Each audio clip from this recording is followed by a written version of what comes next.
Shalom semua, apa kabar? Puji Tuhan.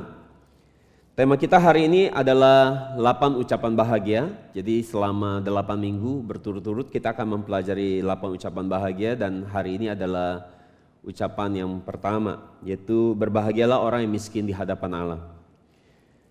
Saudara, 8 ucapan bahagia ini selalu diawali dengan kata berbahagialah.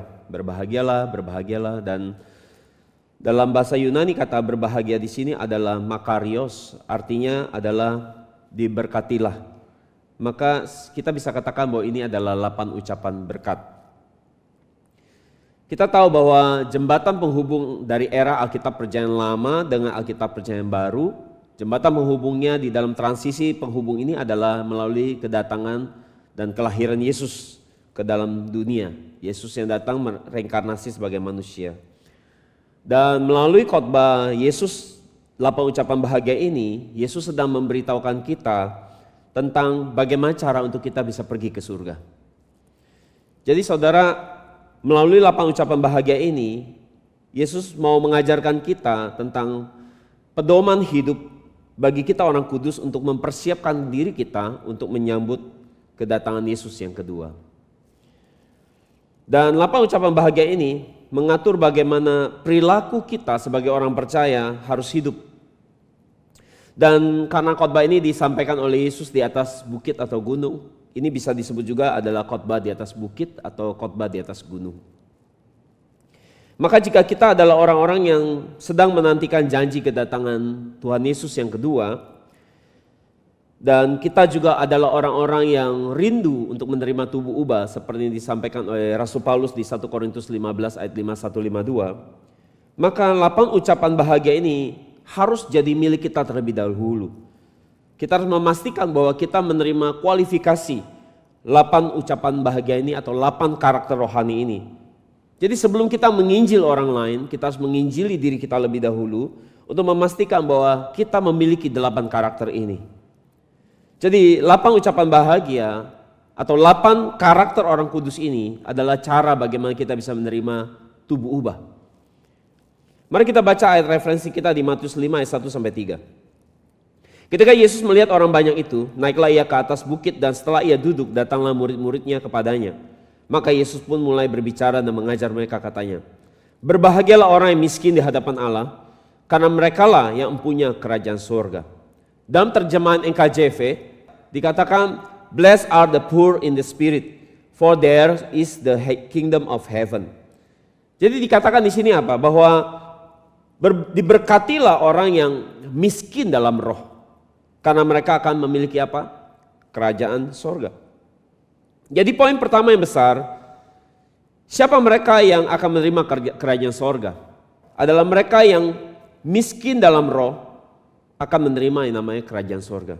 Sesuai dengan Matius 5 ayat 3. Jadi berkat untuk terima kerajaan surga bahkan diberitahukan di paling awal dari 8 ucapan bahagia ini atau 8 ucapan berkat.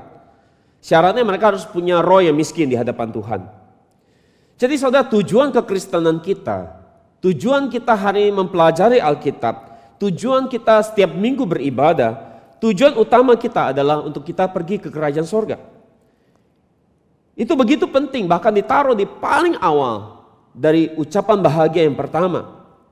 Ada pendeta yang berkata bahwa tujuan utama kekristenan bukan soal pergi ke surga. Jika dia katakan seperti itu, maka pendeta ini sudah gagap paham isi Alkitab. Kalau itu bukan tujuan utama, pergi ke surga bukan tujuan utama. Jelas-jelas di sini Yesus memberitahukan bahwa berkat yang pertama yang akan kita terima adalah justru kita akan memiliki namanya kerajaan surga. Dan arti kita pergi ke surga. Jadi kalau kita belajar Alkitab, kita menyelidiki Alkitab, tujuan kita bukan lagi mau pergi ke surga, jadi kita mau mengejar apa di dalam kekristenan kita? Apakah kita mau pegang dunia? Jadi mengapa tujuan kita adalah surga, kerajaan surga? Mengapa? Karena dunia yang kita hidup ini hanya sementara. Dan Tuhan janjikan bahwa Dia akan memberikan kita surga yang kekal ini bagi kita. Jadi kita belajar Alkitab, kita sibuk-sibuk pelayanan, tujuan cuma satu, untuk kita bisa terima yang namanya kerajaan surga ini. Dan ini hanya diberikan kepada siapa? Hanya kepada orang yang miskin dalam roh, orang yang miskin di hadapan Allah. Jadi mereka yang bisa memiliki kerajaan surga, sebenarnya mereka adalah orang yang sungguh-sungguh hoki, sungguh-sungguh beruntung. Apakah saudara merasa beruntung hari ini memiliki kerajaan surga? Setelah merasakan itu, sebuah keberuntungan yang besar. Bahkan keberuntungan saudara, ya, kekayaan saudara punya sebagai orang punya kerajaan surga itu melebihi bahkan orang yang paling kaya sekalipun di dunia. Di tahun 2024 saudara, orang terkaya adalah namanya Bernard Arnault. Dia adalah pemilik daripada Louis Vuitton. Kekayaannya berapa nilainya? Kekayaan mencapai 3.300 bukan miliar tapi triliun. Saudara dengan uang 3.300 triliun rupiah saudara bisa melakukan apa saja, betul gak? Tetapi kalau saudara punya kerajaan surga, kekayaan saudara melebihi orang terkaya di dunia ini. Saudara, tanah yang paling mahal di Korea itu berada di daerah Myeongdong. Ini adalah surganya kosmetik. Saudara ke Korea pasti tahu ini. Saudara tahu di atas tanah dibangun ada satu toko yang punya cabang banyak sekali di Korea. Namanya adalah Nature Republic. Saudara tahu tanah di mana toko ini dibangun, satu petak tanah 1 meter perseginya harganya berapa? Itu 91,5 juta won atau senilai dengan 1,2 miliar rupiah. Itu hanya 1 meter persegi, nilainya 1,2 miliar rupiah. Ini sesuai dengan data tahun 2018. Perbandingannya saudara, kalau saudara tahu Bundaran HI, Bundaran Hotel Indonesia itu nilainya berapa? 1 meter persegi itu nilainya 200 juta rupiah per meter. Kalau di Sudirman 93 juta per meter. Jadi saudara-saudara, mereka yang punya tanah atau aset di atas Bundaran HI atau Sudirman pasti orang yang sangat kaya sekali. Karena 1 meternya ada 200 juta saudara. Apalagi kalau saudara punya toko Nature Republic ini di Korea, aset tanahnya 1 meter aja 1,2 M. Akan tetapi saudara, bagi saudara memiliki kerajaan Allah, nilai kekayaan saudara melebihi orang-orang ini. Kenapa saya katakan demikian? Karena semua yang di bumi itu sementara. Mau sebesar berapapun nilainya, itu hanya sementara. Tetapi kalau saudara punya rumah yang kekal di surga, saudara orang yang sangat beruntung. Saudara harus jadi orang yang paling bahagia hari ini di bumi. Saudara orang yang paling sukses di bumi. Karena saudara punya sesuatu yang bersifat kekal. Tetapi apakah saudara lebih senang punya aset di HI atau lebih senang punya aset di surga?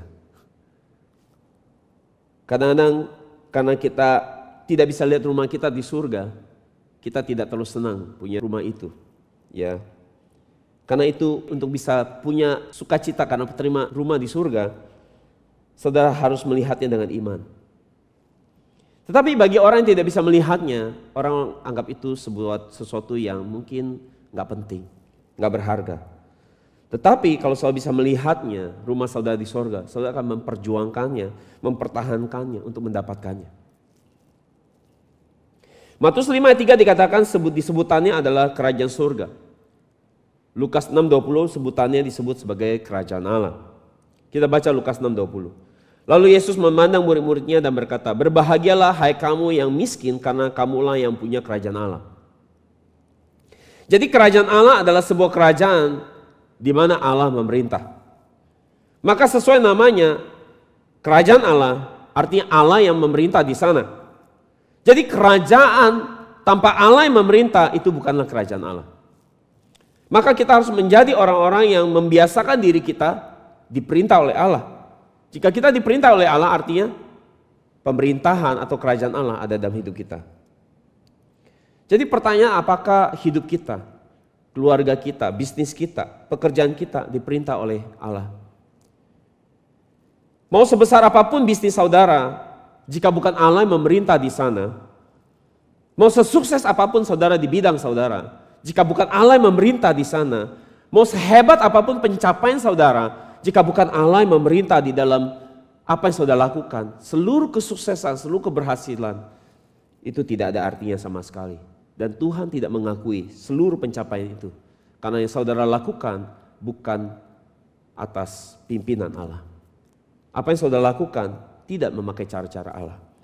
Sehingga Allah tidak mengakui mau sebagus apapun itu hasilnya. Tanpa Allah memerintah di dalam setiap aspek hidup kita, itu bukan kerajaan Allah. Dan kalau saya lihat kerajaan Allah dibagi menjadi dua, itu kerajaan Allah di masa depan maupun kerajaan Allah di masa kini. Jadi mereka miskin di dalam roh, mereka akan menjadi orang-orang yang memiliki dua hal. Kerajaan Allah di masa depan dan kerajaan Allah di masa kini. Kita lihat poin yang pertama tentang kerajaan Allah di masa depan. Kerajaan Allah di masa depan ini detailnya selalu bisa lihat di Wahyu 21 ayat 3 sampai 4, kita baca ayat 4 aja. Dan ia akan menghapus segala air mata daripada mereka, dan maut tidak akan ada lagi perkabungan atau ratap tangis atau duka cita, sebab segala sesuatu yang lama itu telah berlalu. Jadi kerajaan Allah di masa depan adalah kerajaan tanpa ada air mata, kesedihan dan duka cita. Tidak ada lagi di sana. Mungkin di dunia ini saudara banyak sekali menangis. Saudara banyak mengalami yang namanya kesedihan. Tetapi di kerajaan Allah di masa depan itu tidak ada lagi. Yang ada hanya adalah kesenangan dan sukacita. Dan Alkitab mengekspresikan kerajaan Allah di masa depan ini disebut sebagai apa? Poin A kecil disebut sebagai rumah Bapakku. Yohanes 14, 2-3. Yesus sebelum pergi ia mengatakan pada murid-muridnya di Yohanes 14 ayat 2. Di rumah Bapakku ada banyak tempat. Ia tegaskan bahwa kerajaan Allah itu dia sebut sebagai apa? Rumah Bapakku. Dan di ayat 3 dikatakan aku akan menyiapkan tempat itu bagi kamu. Jadi jika kita selesai ibadah siang ini, kita semua akan pulang ke rumah kita masing-masing, betul? Dan ya untuk kita istirahat, kumpul sama keluarga. Akan tetapi saudara, tempat kita pulang nanti siang ini, itu pun bukanlah rumah kita yang sejati. Pada akhirnya kita semua harus pulang ke rumah Bapa. Kiranya kita semua jadi orang yang miskin di dalam roh, sehingga kita bisa pergi ke tempat yang Yesus siapkan bagi kita, yang disebut sebagai rumah Bapakku. Jadi kerajaan Allah diekspresikan sebagai rumah Bapakku. Yang kedua, poin B kecil, kerajaan Allah juga disebut sebagai kerajaan Bapakku. Sesuai dengan Matius 26-29. Mari kita baca. Aku tidak akan minum lagi hasil pokok anggur ini sampai pada hari aku meminumnya, yaitu yang baru bersama-sama dengan kamu dalam apa? Kerajaan Bapakku. Ini bukan kerajaannya orang lain atau kerajaan Bapak tiri. Tetapi ini ada kerajaan Bapakku. Artinya ini ada kerajaan yang bersifat sangat personal. Karena menunjukkan hubungan yang intim antara anak dengan Bapa. Jadi ini juga memperlihatkan kita bahwa Allah, kita dengan Allah hubungannya adalah antara kita adalah Bapa dengan anak. Jika kita menjalani kehidupan iman yang kudus, kita harus tahu bahwa kita punya satu-satunya Bapa, yaitu Allah Bapa yang tinggal di surga. Maka kita dapat menyebut Allah dengan sebutan Bapakku.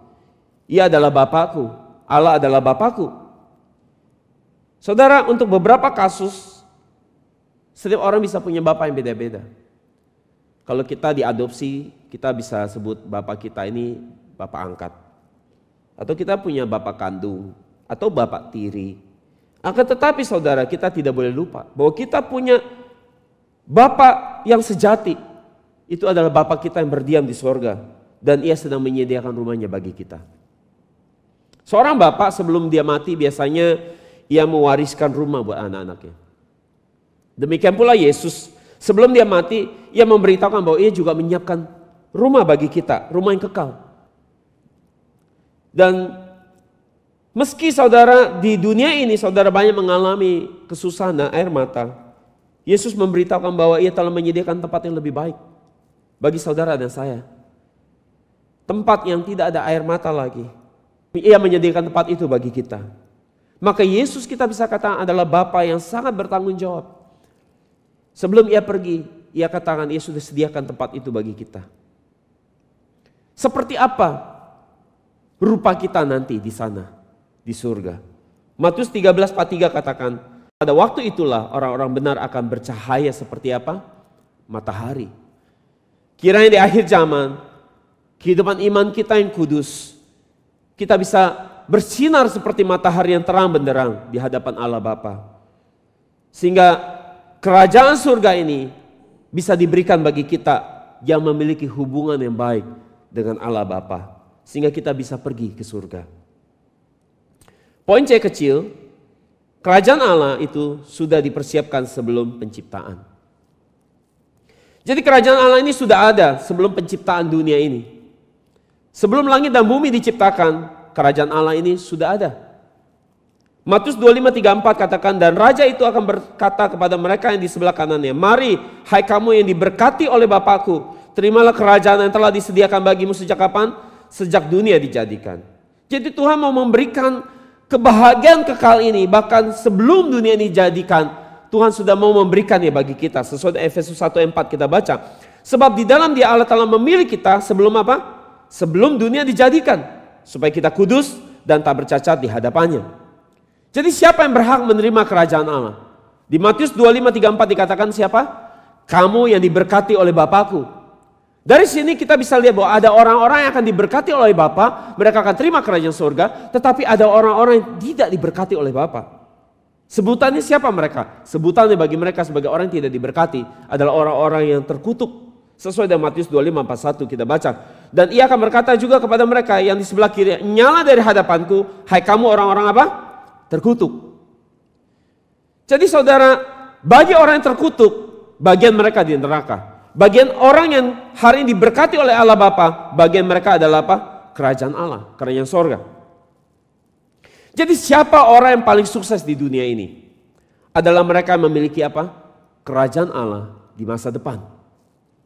Siapakah mereka? Ya, seperti tema kita hari ini. Mereka adalah orang-orang miskin di dalam roh. Dan bagi orang-orang seperti itulah kerajaan Allah diberikan. Saudara, dunia kita hidup adalah sementara. Hidup kita yang nanti yang kekal adanya di surga. Oleh karena itu mari saudara, mari kita haus dan rindu untuk terima kerajaan surga ini. Kerajaan yang kekal. Dan kalau kita terima itu, kita adalah orang yang paling beruntung. Amin. Yang kedua adalah kerajaan Allah di masa kini. Jadi kita bukan hanya terima kerajaan Allah di masa depan, tapi kita bisa terima kerajaan Allah juga di hari ini. Saya tahu itu? Dari mana kita bisa tahu itu? Bahwa kita sudah terima kerajaan Allah di hari ini. Ini sesuai dengan Matius 5:3 terjemahan NKJV dikatakan, blessed are the poor in the spirit, for there is the kingdom of heaven. Kata is di sini, kata penghubung is di sini dalam bahasa Yunani adalah emi. Emi. Jadi kata emi ini artinya seperti ini. Artinya adalah aku ada hari ini, aku akan melakukannya hari ini, dalam arti Tuhan. Jadi kata penghubung emi ini artinya bicara tentang sesuatu yang terjadi kapan? Hari ini. Hari ini.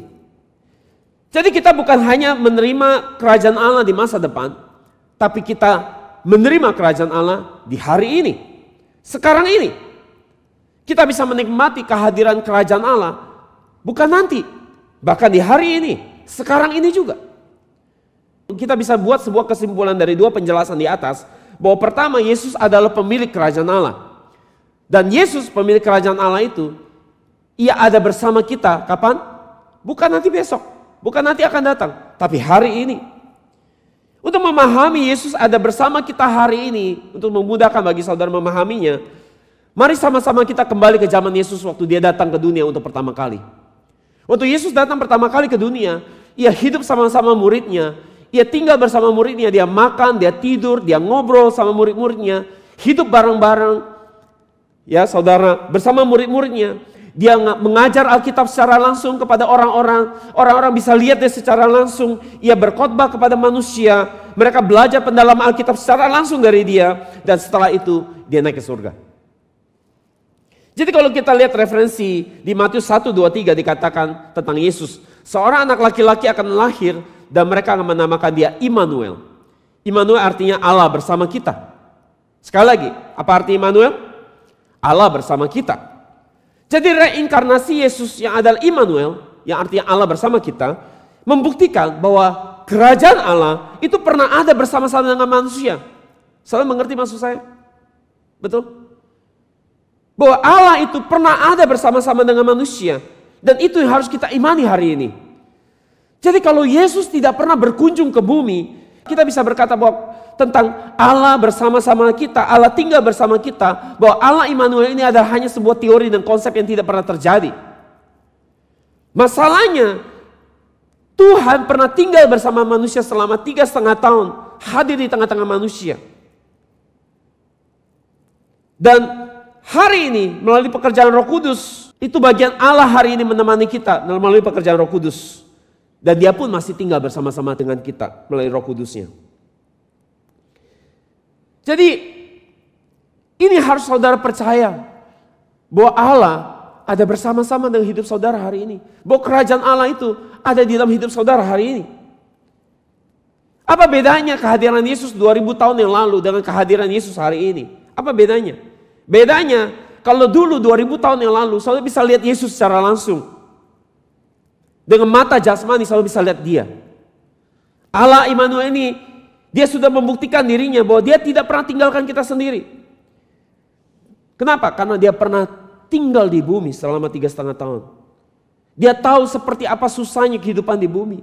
Dia tahu bagaimana susahnya hidup saudara. Karena dia juga mengalami kesusahan yang sama. Dia bisa merasa lapar, dia bisa merasa haus, dia bisa merasakan kelemahan saudara. Kenapa? Karena dia pernah hidup sama-sama dengan manusia di bumi selama 3,5 tahun. Itu sebabnya dia bisa merasakan setiap kesulitan saudara. Sesuai dengan Ibrani 4:15.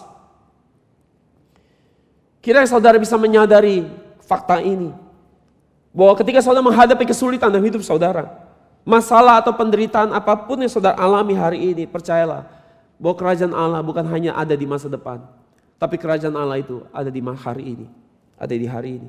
Bahwa Allah Immanuel itu selalu ada bersama dengan saudara.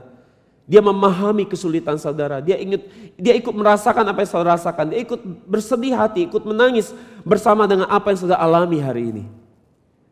Lukas 17:21 kita baca. Juga orang tidak dapat mengatakan lihat ia ada di sini atau ia ada di sana. Sebab sesungguhnya kerajaan Allah ada di mana? Ada di antara kamu. Terjemahan AYT, kerajaan Allah ada di tengah-tengah kamu. Coba saudara bayangkan ini. Di saat itu, orang sedang mengelilingi Yesus. Dan mereka tanya, kapan kerajaan Allah akan datang kepada Yesus? Jadi saya bayangkan orang-orang sedang mengelilingi Yesus dan mereka datang kepada Yesus, ya mengelilingi Yesus bertanya, kapan kerajaan Allah akan datang? Dan Yesus di saat itu memproklamasikan firman ini dengan berkata bahwa apa? Kerajaan Allah ada di mana? Ada di tengah-tengah kamu. Artinya apa? Artinya aku yang berdiri di tengah-tengah kamu, inilah kerajaan Allah itu. Tidakkah engkau memahaminya? Maka dengan Yesus memproklamasikan hal ini, memberitahukan bahwa kerajaan Allah itu sudah ada hari ini. Dia bukan kemarin, dia bukan besok, tetapi dia hari ini. Bahwa kerajaan Allah sudah ada dalam kehidupan saudara hari ini. Apakah saudara percaya itu? Apakah saudara punya iman buat melihat itu? Bahwa sesusah apapun keadaan hidup saudara, kerajaan Allah itu ada dalam hidup saudara.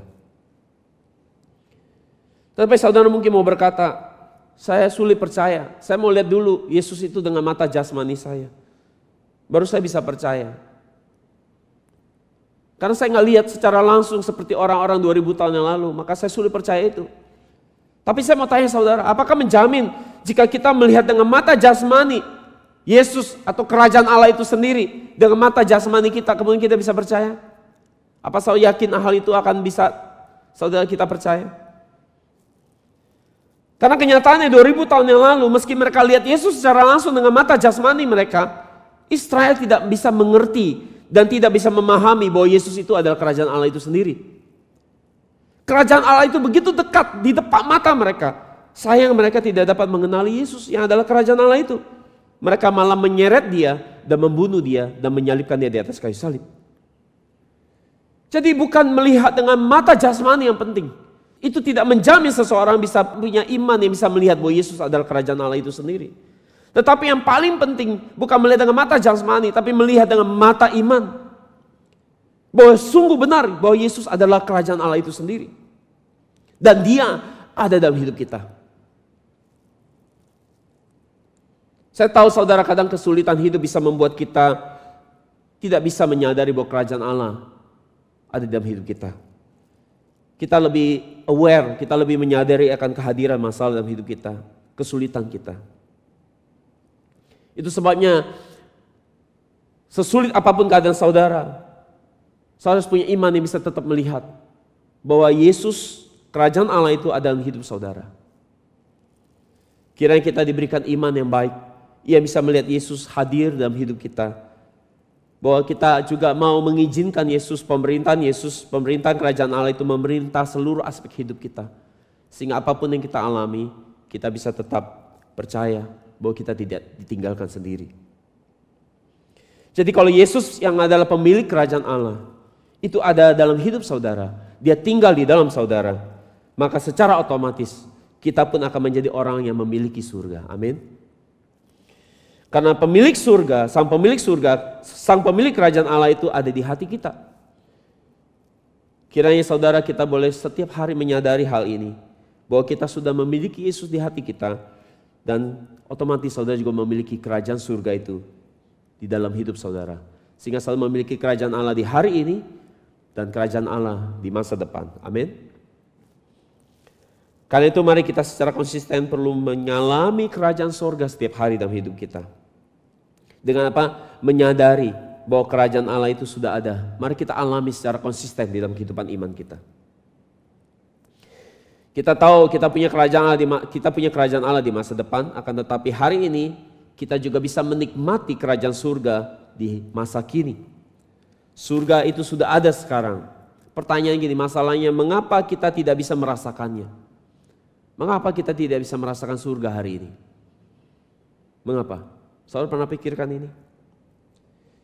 Karena kita tidak punya iman yang dapat melihat bahwa kita sudah memiliki Yesus dan memiliki surga itu.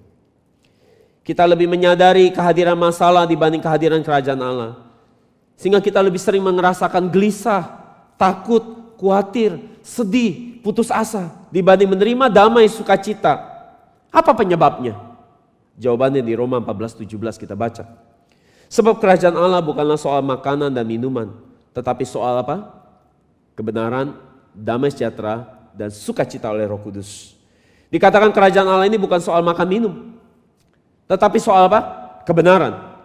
Soal apa? Belajar firman. Dan ternyata kebanyakan kita tidak mengalami damai sukacita karena tidak ada apa? Karena tidak ada kebenaran. Makan dan minum di sini bukan sekedar makan minum, tetapi maksudnya kita mengejar hal-hal keinginan-keinginan duniawi, keserakahan sehingga membuat kita tidak pernah bisa puas. Jadi kalau kita pun belajar Alkitab, kita belajar ujung-ujungnya hanya untuk menambah lebih banyak lagi keinginan kita, menambah harta benda kita buat belajar Alkitab, memakai ayat Alkitab untuk menambah keserakahan kita, keinginan kita. Maka itu sebabnya wajar saudara, hasilnya karena yang kita kejar ada hal dunia. Meski kita sudah baca Alkitab, belajar Alkitab untuk menambah dan menambahkan hal-hal seperti itu, hasilnya yang ada cuma kekhawatiran, kesedihan, dan keputusasaan. Selalu ada perang batin di dalam diri kita. Karena masih banyak keinginan-keinginan yang belum kita dapatkan sehingga kita menjadi tidak bahagia. Jadi wajar kita tidak bisa melihat surga hari ini. Jadi kerajaan surga bukanlah soal hal-hal dunia, tetapi soal kebenaran, damai, sukacita. Jadi orang punya kerajaan surga hari ini, mereka akan menerima juga kerajaan surga di masa depan. Mereka pasti akan selalu hidup di dalam kebenaran. Mereka akan selalu hidup kudus. Jadi kalau hari ini kita tidak merasakan damai sukacita, kita cek aja hidup kita. Jangan-jangan mungkin hidup kita sedang hidup di dalam dosa. Atau ada keserakahan, atau ada hawa nafsu. Itu sebabnya tidak ada sorga, tidak ada damai, tidak ada sukacita yang kita alami. Sebaliknya jika kita dipimpin oleh Roh Kudus melalui firman Tuhan, kita akan menjalani hidup yang seperti di surga. Jadi kita yang merusak kehadiran surga dengan dosa kita. Kita merusak surga, kehadiran surga dalam hidup kita dengan keinginan-keinginan duniawi kita. Sehingga bukan surga yang kita dapat, tapi neraka. Jika kita melanggar firman, maka kita akan kehilangan damai. Maka kita pasti kehilangan kepekaan akan kehadiran Yesus. Kita kehilangan kepekaan akan surga dalam hidup kita. Bukan surganya pergi, tapi kita yang tidak menyadari surga itu karena dosa kita. Jika hidup kita dipenuhi banyak keinginan dunia, dikuasai oleh hawa nafsu, itu akan membuat kita kehilangan damai sejahtera dalam hidup kita. Padahal kalau kita bicara kehidupan iman itu sangat sederhana. Alkitab katakan asal bisa makan dan minum itu cukup. Akan tetapi kita sendiri menambahkan syarat-syarat yang lain untuk membuat kita bisa punya sukacita atau bahagia. Kita katakan ya asal ada makan minum cukup. Tapi kalau bisa tambah mobil baru, tambah rumah baru. Ya. Akhirnya kita nggak bahagia. Karena kebahagiaan itu harus dilengkapi yang lain. Harus ada uang 5 miliar di rekening bank saya. Baru saya akan bahagia. Setelah saya pikir-pikir saudara, hidup yang paling beruntung, hidup yang paling, apa sih yang paling berharga dalam hidup ini? Menurut saya hari ini hidup yang paling penting dalam hidup kita adalah kesehatan. Saya tahu biaya pengobatan itu sangat mahal sekali. Kesehatan. Saudara, buat apa kita hidup? Tapi kalau kita sakit, buat apa kita punya banyak uang tapi kita nggak bisa menikmati uang itu? Makan harus dijaga-jaga. Saudara bisa sehat, selalu bisa melakukan apapun dengan baik. Tapi kalau selalu sakit, meskipun hidup nggak ada gunanya, nggak ada berguna sama sekali. Tapi selalu pernah bersyukur nggak buat saudara hari ini bisa sehat, bisa bangun dengan keadaan yang sehat, bisa melakukan aktivitas dengan baik, menggerakkan tangan, menggerakkan kaki, melihat dengan baik, semua berjalan baik. Kita nggak pernah mensyukuri itu. Tapi kita masih mau mencari yang lain. Kita mau ada rekening uang di rekening kita, di bank kita, nilai tertentu, kita baru bahagia kalau kita mendapatkan ini dan itu. Padahal banyak hal yang kalau kita pikir-pikir, kita tenang, kita diam, kita bisa menangis dengan haru. Bahwa ada banyak hal yang berharga dalam hidup kita yang kita luput perhatikan. Jadi kenapa kita tidak bahagia? Karena kita tidak puas dengan apa yang kita miliki hari ini. Sehingga kita tidak bisa menikmati surga hari ini. Kita tidak bisa merasakan Tuhan hadir hari ini. Karena kita tidak puas, ada banyak ketidakpuasan di dalam diri kita. Jadi bagaimana kita bisa menikmati kerajaan surga hari ini? Kita harus mengizinkan Allah memerintah atas hidup kita sekarang. Bagaimana caranya Allah memerintah kita? Yaitu dengan kita menjalani kehidupan iman yang taat pada firman. Sambil menaruh mata hati kita kepada kerajaan Allah di masa depan. Dan menikmati persekutuan yang intim dengan Allah Bapa di bumi di saat ini. Jadi mari kita cek saja hidup kita masing-masing. Jika kita tidak bisa merasakan surga hari ini, cek aja apakah ada dosa, adakah keserakahan, adakah keinginan-keinginan yang kita nggak dapat sehingga membuat kita marah dan kecewa. Satu kali saja kita langgar firman, hati nurani kita hilang kepekaannya. Jika terus kita lakukan, hati nurani kita akan tumpul. Dan jika kita terus melakukan dosa, pada akhirnya kita dikuasai oleh keinginan dunia. Dan berikutnya, apa hasilnya? Maut akan menjadi perhentian akhir kita, bukan lagi surga. Neraka yang akan jadi perhentian kita. Itu sebabnya mengapa kita kehilangan damai sukacita. Karena kita kehilangan yang namanya kebenaran di dalam hidup kita. Roma 14:17 dikatakan yang pertama ditulis bahwa kerajaan Allah soal apa? Kebenaran. Kerajaan Allah itu soal kebenaran. Maka sangat erat hubungan antara ketaatan pada kebenaran, pada firman Tuhan, menentukan seseorang terima sorga hari ini atau tidak. Jika kita mau jujur, coba soal pikirkan, kita lebih banyak mengalami sorga atau tidak? Bayangkan tidak ya. Kita jatuh bangun dalam dosa, kita dilukai orang, kita dikhianati, dikecewakan, diabaikan, disakiti, sakit penyakit, mengalami sakit penyakit, musibah, malapetaka demi malapetaka. Ada banyak sekali kepedihan di dunia ini, bukan? Akan tetapi saudara, sesulit apapun hidup saudara, mari saudara memandang kerajaan surga di masa depan. Maka saudara akan menemukan harapan saudara kembali di dalam Tuhan. Bahwa tidak selamanya saudara akan berduka cita seperti ini. Tuhan sudah menyediakan tempat yang lebih baik. Tempat yang tidak ada lagi air mata. Kiranya itu menjadi penghiburan bagi saudara di saat saudara sedang menghadapi kesusahan dan kesulitan hari ini. Saudara harus tahu bahwa setiap proses penderitaan dan kesulitan yang kita alami sedang menyiapkan hati kita untuk menerima sesuatu yang lebih baik. Yaitu kerajaan Allah di masa depan. Karena hanya orang yang benar, hanya orang yang telah mengalami proses dimurnikan, orang yang hidupnya lurus di hadapan manusia dan Allah, yang bisa pergi menerima warisan kerajaan surga yang kekal di masa depan.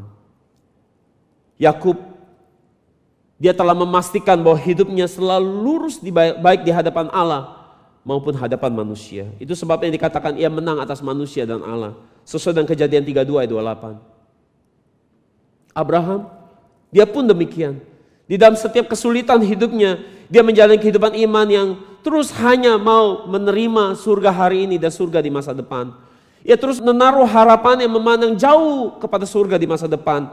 Meski dia kaya, tetapi ia tidak pernah menaruh harapannya kepada kekayaannya di bumi. Bahkan kepada setapak pun kekayaannya, tanah yang dia miliki pun tidak. Sesuai dengan catatan Kisah Rasul 7 ayat 5. Tetapi Abraham merindukan apa? Dia merindukan surga di masa depan. Tanah air yang lebih baik, yaitu tanah air surgawi. Sesuai dengan Ibrani 11 ayat 10 dan 16. Mungkin ada pendeta atau pengkhotbah yang berkata bahwa Abraham itu begitu kaya di bumi. Dia jadi juragan tanah di mana-mana. Mungkin saudara pernah dengar khotbah seperti itu. Seakan-akan tujuan hidup Abraham itu jadi kaya di bumi. Tetapi saudara harus tahu bahwa yang benar bukan seperti itu. Jika ada orang katakan seperti itu gagal paham sama sekali terhadap Abraham. Abraham hatinya tidak melekat kepada satu hal pun materi di bumi ini.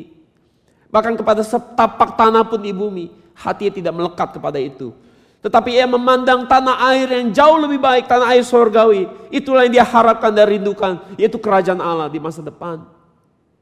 Abraham bukanlah orang yang hati melekat kepada materi. Jadi jika kita mau menikmati kerajaan Allah setiap hari, fokus kita harus kepada hal-hal yang rohania, bukan kepada hal-hal yang jasmani.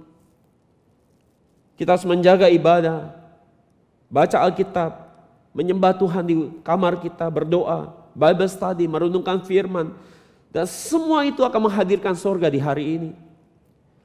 Kita tidak datang ibadah untuk hanya mau ketemu seseorang, untuk mau kongko-kongko ketemu orang, atau mencari bantuan atau networking bisnis, bukan. Bukan itu tujuan ibadah. Ibadah itu bukan untuk berfokus mencari keuntungan. Pada saat kita menjaga hari ibadah, kita percaya bahwa Tuhan sendiri yang akan tolong hidup kita. Sesuai dengan Mazmur 20 ayat 2. Dikatakan kiranya dikirimnya bantuan kepadamu dari tempat kudus. Bukan dari manusia, tapi dari tempat kudus. Dan disokongnya engkau dari Sion. Jadi ketika kita memelihara ibadah, itulah saat Tuhan akan mengirimkan bantuan. Dia akan mendukung kita. Saudara, kenyataannya mungkin hidup kita banyak masalah. Tetapi asal saudara mau menerima pemerintahan Allah atas hidup saudara hari ini. Menaruh mata hati saudara kepada kerajaan Allah di masa depan. Maka segala kesedihan, penderitaan dalam hidup saudara akan diubah menjadi kemenangan dan harapan. Amin. Poin kedua besar. Seperti apa mereka miskin dalam roh yang akan menerima jaminan kerajaan Allah? Poin A kecil adalah mereka memiliki sikap seperti pengemis. Sekali lagi, mereka yang terima kerajaan Allah adalah mereka yang memiliki sikap seperti pengemis. Kata miskin di sini dalam bahasa Yunani ada potokos. Artinya miskin, melarat. Kata ini diperuntukkan untuk menyebut pengemis. Jadi mereka miskin dalam roh, mereka memiliki sikap hati seperti siapa? Seperti pengemis. Saudara, sebuah kisah paradoks di Lukas 16:20-23. Tentang seorang kaya dan seorang pengemis bernama Lazarus. Ia duduk di kaki meja orang kaya. Untuk apa? Alkitab katakan untuk makan remah-remah yang jatuh di kaki meja orang kaya ini. Demi apa? Demi memuaskan kelaparan dia. Dan Lazarus disebut sebagai potokos atau pengemis di sini. Mengapa ini kisah paradoks saya katakan? Karena ternyata orang kaya adalah hanya seorang miskin secara rohani. Dan hidupnya hanya berakhir di neraka. Sebaliknya Lazarus yang disebut sebagai pengemis atau orang miskin. Dia ternyata adalah orang yang sangat kaya secara rohani. Dan berakhir hidupnya di surga.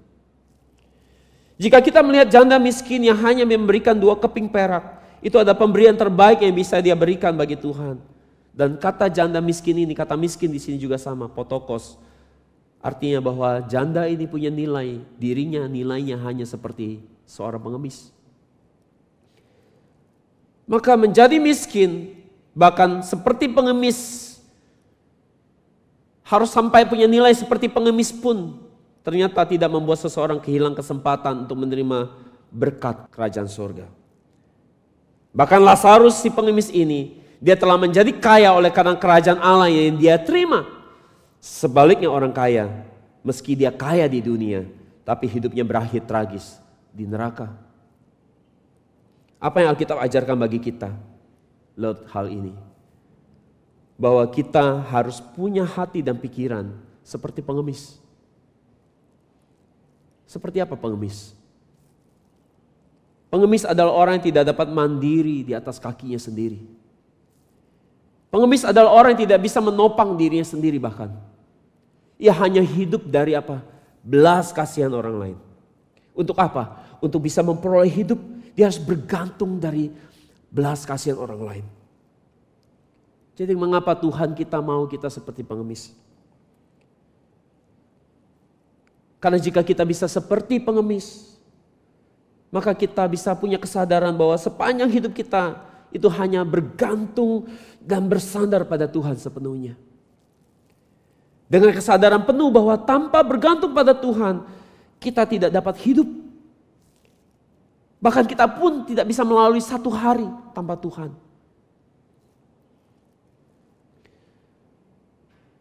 Papa saya sudah 10 hari, ini hari ke-10 mungkin, dia ada di ICU. Dia hidup dari selang-selang di seluruh tubuhnya. Dia tidak bisa berkomunikasi, dia tidak bisa membuka mata, dia lumpuh secara total. Dia mengalami kecelakaan.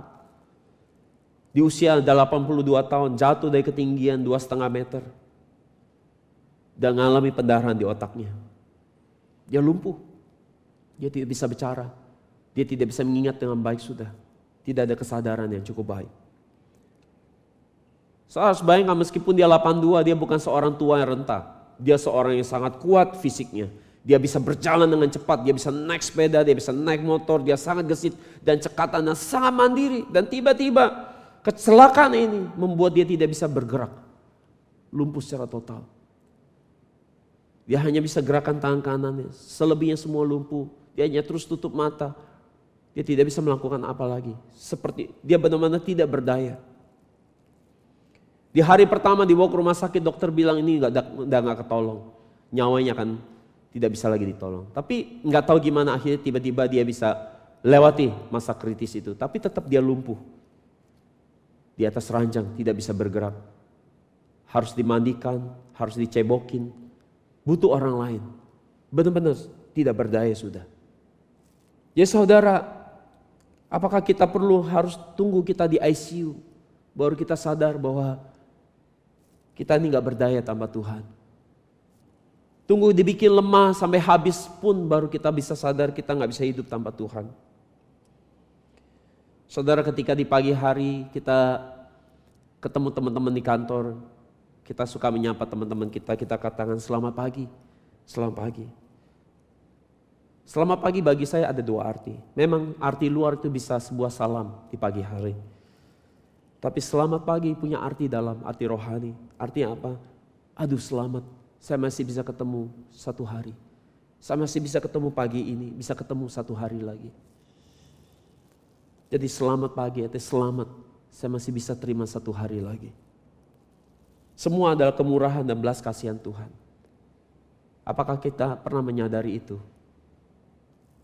Mungkin kita tidak pernah menyadari itu karena kita terlalu sibuk menginginkan hal-hal yang lain sampai lupa ada hal yang begitu penting untuk menerima satu hari bisa hidup, punya nyawa untuk hidup satu hari pun sangat berharga. Kebanyakan orang bangun tidur langsung sarapan, langsung pergi ke kantor, berangkat kerja tanpa menyadari bahwa satu hari yang dia punya hari ini itu adalah sebuah kesempatan untuk kita bisa menjalani iman yang kudus di hadapan Tuhan. Kalau kita tidak menyadari bahwa satu hari ini begitu penting, saudara boleh tanya sama semua orang yang sedang ada di ICU. Atau mereka yang sedang divonis dokter hidupnya tidak lama. Bagi mereka satu hari itu sangat berharga. Ekstra dapat satu hari itu sangat berharga. Tapi kita tidak pernah menyadari satu hari itu. Saudara, manusia itu sangat rapuh. Dan kita bisa lihat betapa rapuhnya manusia waktu dia tidur. Dia tidak bisa pegang istrinya bahkan. Atau mau pegang anaknya, atau mau pegang teman-temannya. Di malam itu dia hanya dipegang oleh Tuhan. Kalau ada meteor jatuh, atau ada kebakaran, atau ada gempa bumi, yang pegang nyawanya hari itu hanya Tuhan. Teman saya, waktu dia tidur, dia tidak sadar bahwa istrinya sudah mati. Jadi dia tidur sebelahnya dengan mayat. Dia tidur dengan mayat, dia bangun besok pagi istrinya sudah tidak ada. Soalnya lihat. Suami istri begitu saling mencintai, saudara pegangan tangan sebelum tidur. Ketika saudara tidur pun, saudara sudah tidak pegang tangan. Tidak saling berpegang tangan. Hanya Tuhan yang pegang hidup kita masing-masing. Jadi mari kita bersyukur buat satu hari yang sehat, satu hari yang baik ini. Buat sorga hari ini. Jadi saudara, mereka bisa menyadari bahwa mereka setiap hari bergantung pada Tuhan. Disebut orang miskin dalam roh. Sebaliknya mereka merasa bahwa mereka memiliki segala hal dalam hidup ini. Mereka bisa memperoleh semua hal tanpa bantuan Tuhan. Terlibat di dalam keberhasilan mereka. Mereka bukan orang yang miskin dalam roh. Tetapi orang yang mengandalkan Tuhan adalah orang yang miskin di dalam Tuhan. Dan dikatakan mereka adalah orang yang diberkati. Kenapa? Karena Yeremia 17 ayat 7 dikatakan, diberkatilah orang yang mengandalkan Tuhan dan menaruh percaya kepada Tuhan. Kita tidak boleh mengandalkan manusia, karena kapan saja mereka bisa hilang.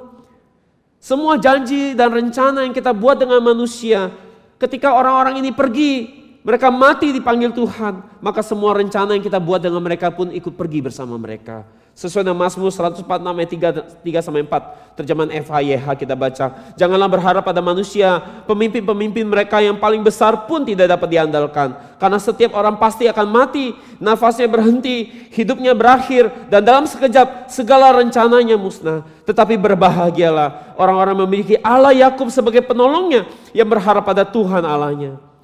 Kiranya kita tidak menaruh percaya kepada uang, koneksi, ataupun kelimpahan ataupun kemewahan dunia ini, tetapi sepenuhnya hanya percaya kepada Allah, maka Allah akan memberikan kemenangan bagi kita. Amin. Yang kedua, seperti apakah mereka miskin dalam roh? Yang pertama tadi, mereka punya sikap seperti pengemis. Yang kedua adalah mereka tidak memiliki keserakahan. Mereka tidak memiliki keserakahan. Pengemis tidak punya keserakahan terhadap hal apapun. Mereka tidak serakah terhadap apapun juga. Bagi mereka yang terpenting asal tidak mati kelaparan saja sudah bagus. Jadi kita harus punya mindset sesederhana ini. Jika kita mau punya hidup yang ada di sorga. Asal aku bisa lanjutin hidup satu hari aja, itu sudah sangat bagus. Asal aku bisa hidup hari ini aja, itu sudah sangat senang dan puas sekali. Kebanyakan orang di dunia mereka sangat serakah. Mereka mau kekuasaan yang lebih banyak, harta yang lebih banyak, kesenangan yang lebih banyak lagi. Dan orang percaya kalau mereka punya keserakahan seperti ini sangat berbahaya. Karena kesenangan ataupun kenikmatan di dunia ini ketika saudara mendapatkannya, saudara bukan puas, saudara malah ingin semakin mendapatkan lebih banyak lagi.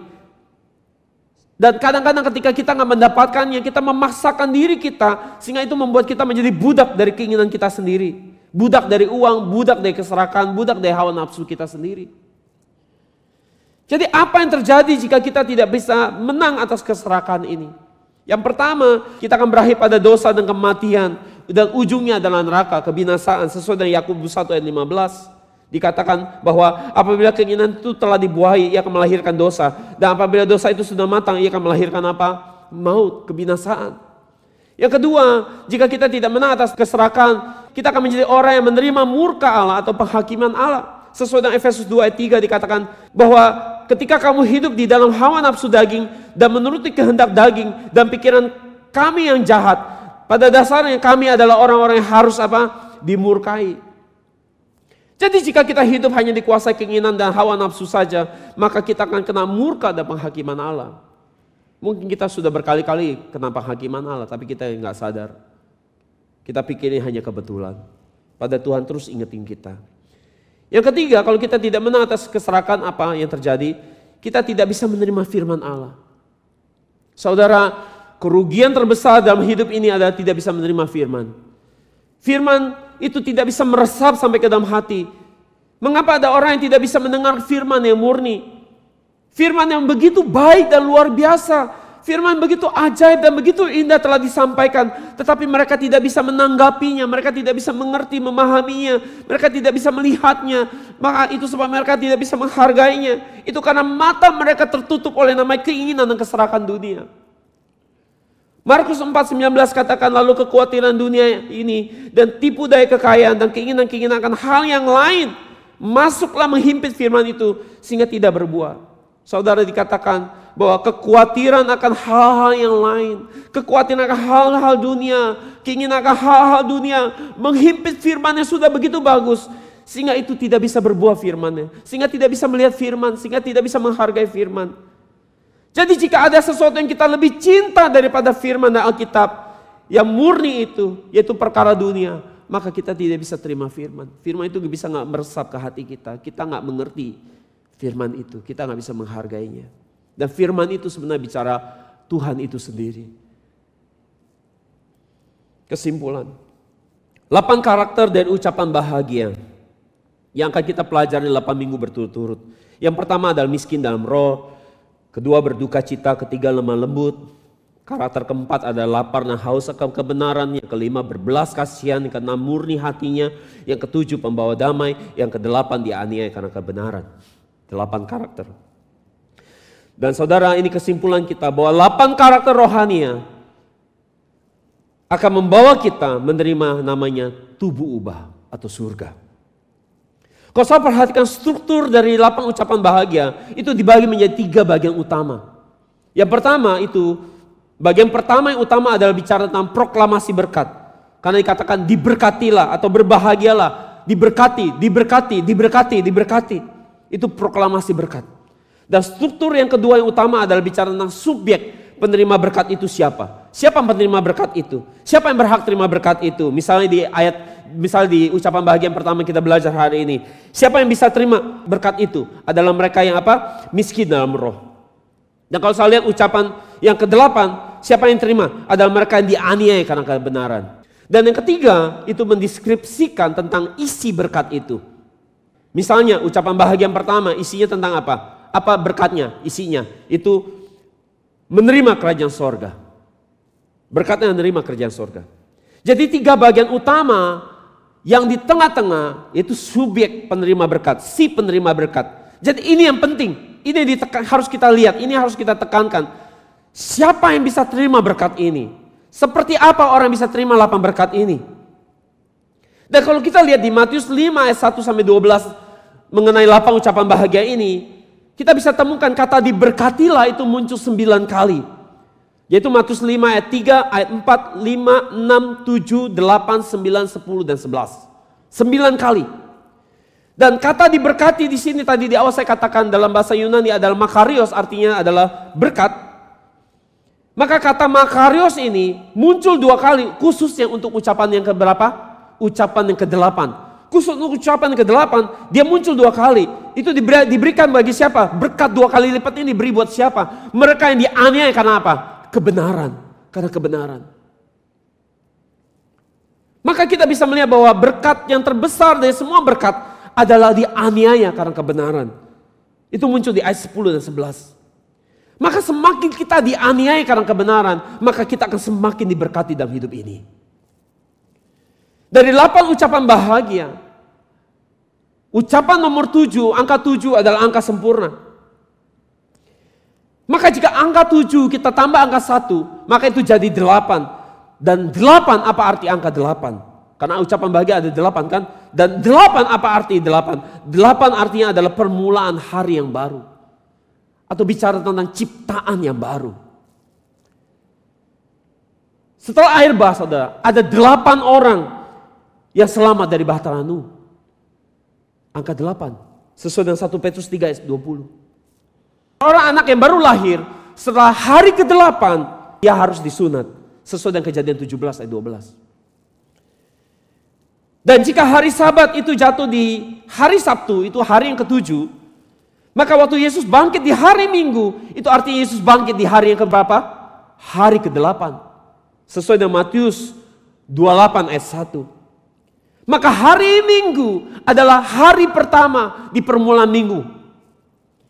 Maka Yesus telah bangkit pada permulaan hari yang baru. Itu sebabnya saudara, setiap kita hari ini beribadah di hari Minggu. Karena Tuhan kita telah bangkit di hari Minggu. Jadi angka 8 adalah bicara permulaan hari yang baru. Ciptaan yang baru. Maka 8 ucapan bahagia ini, tujuan utamanya adalah untuk memberitahukan kita si penerima berkat itu, yaitu kita. Bagaimana caranya kita menjadi ciptaan yang baru. Dalam arti bagaimana kita terima tubuh ubah. Jadi ketika Yesus datang untuk kedua kalinya, dia mau memastikan bahwa kita punya 8 karakter indah dalam hidup kita. Banyak kita berpikir bahwa yang paling penting adalah menginjil, bersaksi, sibuk-sibuk pelayanan di gereja, jadi usher, jadi worship leader, jadi tim multimedia, jadi PKS, jadi pemimpin komsel yang bermultiplikasi banyak jiwa. Bagaimana kita memenuhi bangku-bangku kosong dengan banyak jiwa, itu baik. Bagaimana kita hari, tentu itu baik. Bagaimana mungkin kita pikir bahwa yang paling penting adalah bagaimana kita berdoa, bagaimana kita mengadakan mujizat, bagaimana kita melakukan pelayanan penuh kuasa. Itu baik.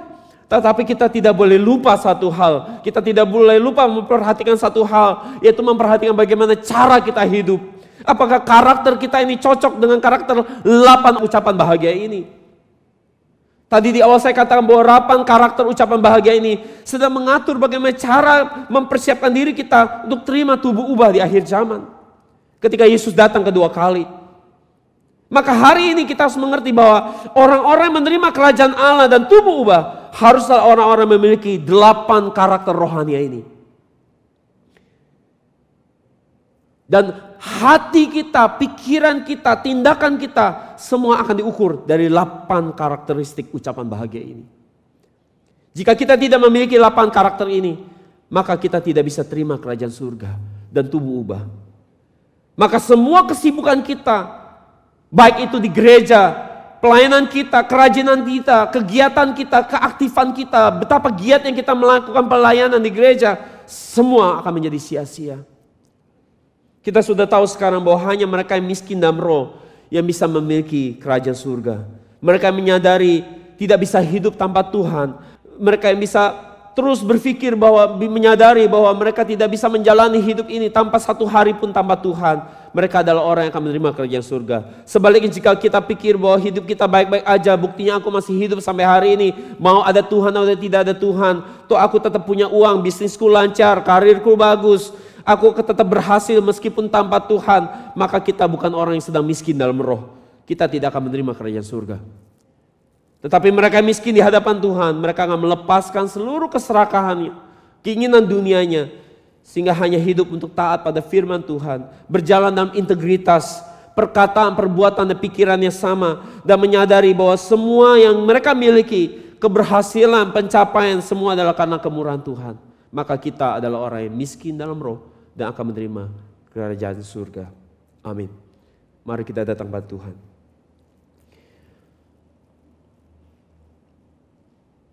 Bapa, kami sungguh bersyukur buat 8 ucapan bahagia yang Yesus tinggalkan bagi kami.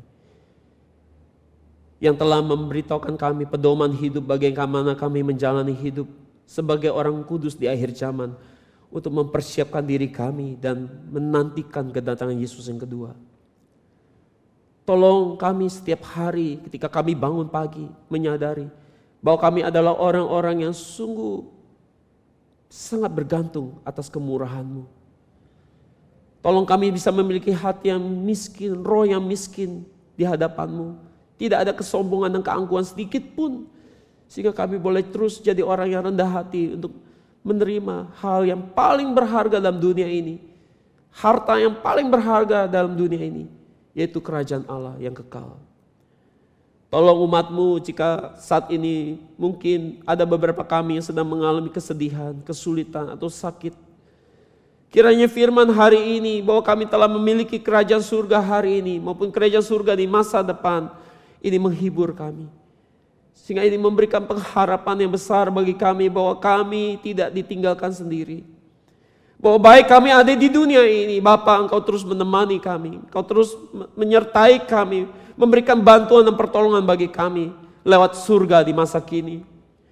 Dan ketika kami mungkin begitu lama menderita, buat kami bisa melihat dengan mata iman bahwa penderitaan ini hanya sesaat. Karena kami akan menerima kebahagiaan yang kekal, yaitu menerima surga di masa depan. Kiranya jemaatmu yang di tempat ini hari ini mendengar firman ini, baik di onsite maupun di online. Kiranya kami bisa punya hati yang terus tidak ada lagi keserakahan. Sehingga kami bisa bersyukur buat banyak hal yang kami terima tanpa yang kami tidak sadari. Ada banyak hal, bahkan hidup yang kami bisa terima satu hari pun itu sangat berharga. Tolong kami bisa punya mata yang baik, telinga yang baik buat mendengar firman. Tolong kami bisa punya kesadaran yang baik tentang hal-hal rohani, sehingga tidak mengukur semua dengan materi, sehingga kami lupa ada begitu banyak hal yang baik yang Tuhan sudah beri buat kami, tapi kami telah melupakannya.